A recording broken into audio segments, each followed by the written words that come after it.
আমার যে সকল সাহাবা একরাম শহীদ হয়েছে তাদের লাশ সংগ্রহ করো এবং তাদেরকে গোসলবিহীন দাফনের ব্যবস্থা করো।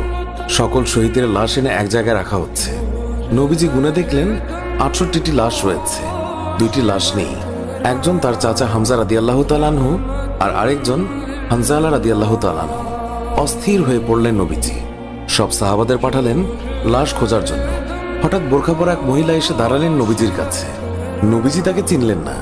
মহিলা বললেন, শুনুন ইয়া রাসূলুল্লাহ, কাল আপনি একটা বিয়ে পড়িয়েছিলেন মনে আছে?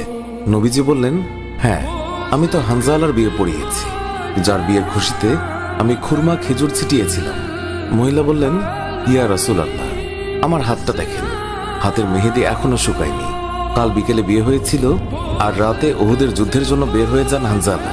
ওনার উপর গোসল ফরজ হয়েছিল, কিন্তু উনি গোসল করে বের হতে পারেননি। যাওয়ার আগে শুধু বলে গেছেন, যদি বেঁচে থাকি তাহলে দেখা হবে দুনিয়ায়, আর যদি শহীদ হয়ে যাই তাহলে দেখা হবে জান্নাতে। নবীজি কাঁদছেন। মহিলা বললেন, ইয়া রাসূলুল্লাহ, শহীদের তো আপনি গোসল দেন না, আমার স্বামীকে আপনি একটু গোসল করিয়ে দেবেন। নবীজি সম্মতি প্রকাশ করার পর একজন সাহাবী দৌড়ে এসে বলল, ইয়া রাসূলুল্লাহ, হানজালাকে পাওয়া গেছে।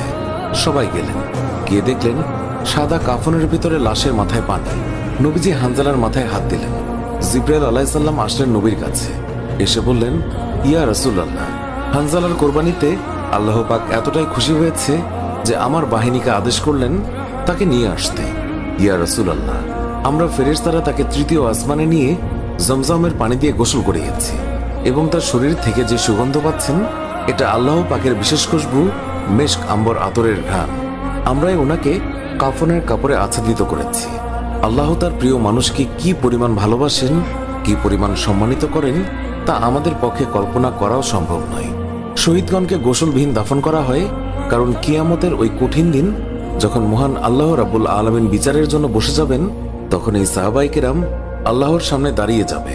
মহান আল্লাহ রাব্বুল আলামিন তাদেরকে জিজ্ঞাসা করবেন, বান্দারা তোমাদের এই অবস্থা কেন? তারা তখন বলবে, রাব্বুল আলামিন, আপনি তো জানেন আমরা আপনার ওই সকল বান্দা যারা আপনার বিরুদ্ধে যে সকল কাফের মুশরিক কথা বলে তাদেরকে হত্যা করতে গিয়ে শহীদ হয়ে গিয়েছিলাম। আল্লাহ তাআলা বলবেন, ও আমার বান্দারা, তোমরা যারা আমার জন্য তোমাদের জীবনের মায়া ত্যাগ করেছিলে তার জন্য আমি তোমাদেরকে আজ বিনা হিসাবে জান্নাত দান করলাম। সুবহানাল্লাহ। সুপ্রিয় দর্শক, এর সাথেই শেষ হচ্ছে এখনকার ভিডিওটি ভালো লাগলে লাইক দিন, আপনার প্রিয়জনদের মাঝে শেয়ার করুন। এখনকার মতো বিদায় নিচ্ছি, দেখা হবে নতুন কোনো ভিডিওতে। এতক্ষণ ধরে ভিডিওটি দেখার জন্য অনেক অনেক ধন্যবাদ।